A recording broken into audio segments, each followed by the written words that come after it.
Venezuela's been very dangerous with drugs and with other things. President Trump assembled military leaders and said they would be needed to fight the enemy from within. At 2:14 a.m. local time, when a squad of U.S. special operators lay motionless in the mountain mist above Venezuela's western border, through the sticky darkness, the infrared scanners aboard an MQ-9 Reaper glided silently over twisted switchbacks of a narrow highland road. Below, 10 heavy trucks crawled forward, each cargo trailer wrapped in steel plating and cloaked in layers of chemical camouflage. Still, even the best camouflage could not hide subtle heat signatures picked up by precision sensors. In the hush, the assault team waited. One whispered command, green light, on my mark. For a heartbeat, everything held. Then the tension cracked. The silent mountain passed through a fulcrum of decision. That night, unbeknownst to those in the convoy, a bold U.S. strike would begin, targeting far more than just a drug shipment. No one watching from outside the operation knew yet how severe the fallout would be. Was this a routine interdiction, or something far more audacious? Why would special forces venture so deep into foreign territory, confronting hundreds of armed operatives to seize a single convoy? Target acquired, moving to intercept. Worth risking so much.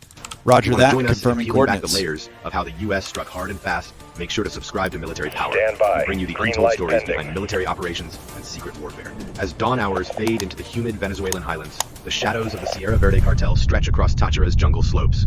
This is not a simple drug gang. It is a power machine, a ruthless network that has carved control over one of Latin America's most dangerous corridors.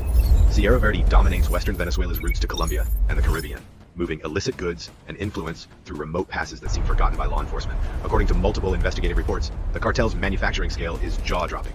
Some sources suggest Sierra Verde produces more than 40 tons of meth monthly, enough to flood U.S. streets many times over. Yearly revenues are estimated to reach $1.5 billion. These numbers are staggering, not just for their magnitude, but for what they imply. The group has logistical sophistication, financial reach, and boldness few cartels dare to claim. To move that volume of narcotics is no small feat. Sierra Verde employs specially armored trucks, camouflaged to resemble agricultural freight, and outfits each vehicle with radar sensors and GPS jamming systems. Even so, these high-tech methods are trained the operation, installed thermal devices with electronic signatures to trade the presence of hidden components. Heavy steel cladding and chemical chemicals obscure sight and smell, but they can't hide everything. Here's the crux. On that fateful night, Sierra Verde loaded 76 tons of methamphetamine onto one convoy, alongside $220 million in cash, hidden in fortified crates. That level of simultaneous transport is almost unheard of. Cartels typically break shipments into smaller loads to minimize detection risk. So why would Sierra Verde gamble everything on one move? U.S.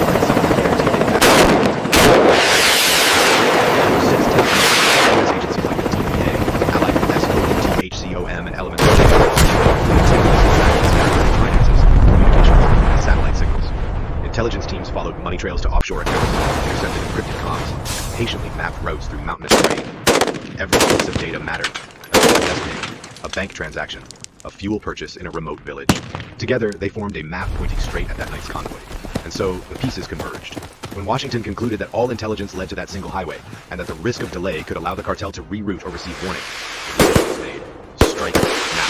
They would commit to a bold move against Sierra Verde's nerve center deep inside Venezuelan territory. But when a cartel this powerful decides to move everything at once in one night, did they really know who was watching?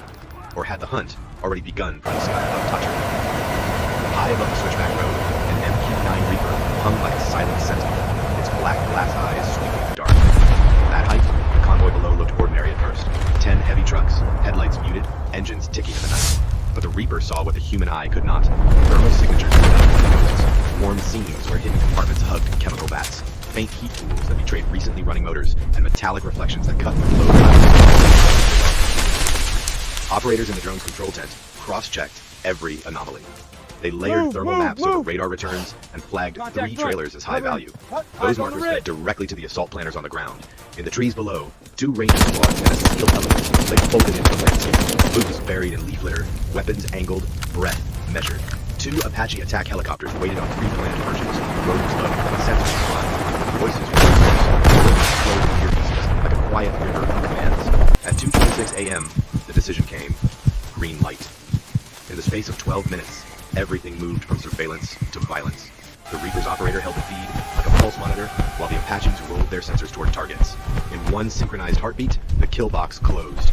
Hellfire and 30mm fire ripped into the lead vehicles. Ground teams surged from concealment, racing along pre-cut paths to corral survivors and secure evidence. The assault was not chaos, it was choreography, air and ground working in a single, merciless rhythm. This was classic Overwatch Killzone work. fixed the enemy in place with overwhelming, pre-registered fires, then close to finish. The tactic favors speed and shock. It leaves little time for commander to react. Sierra Verde fast pushing product and cash without pause. For the strike force, the plan was to break that movement before it breathed. Then a small, sharp alarm threatened everything. Midway down the column, a single armored hauler blinked, an emergency radio burst, brief and encoded, a panic signal sent from inside the convoy. In an instant, the clean plan stiffened. That beacon could call scouts, trigger roadblocks. Refi outpost. Commanders reacted. The Reaper widened its scan. Apaches reprioritized. Flank teams tightened their net. The forced improvisation tested training and nerves. The signal did not topple the ambush, but it forced the strike into a faster tempo. What might have been a controlled dismantling became a race against time. No lo sé, pero As tracer lines streaked no and creo diesel que sea trucks bueno. glowed orange under incoming fire, the valley filled with noise and heat. In those 12 minutes, a carefully set trap snapped shut, and a desperate tone from one truck revealed both human panic and how close the operation had come to unraveling. But as the last echoes of gunfire faded, one question hung in the air. Had the ambush truly ended, or was another strike still waiting to erupt from the dark? At 2:38 a.m., the silence over Táchira shattered. The first burst from the AC-130's 105mm cannon thundered across the valley, a deep concussion that rolled through the mountains like a drumbeat of metal. The infrared beam, each round, the comet, falling to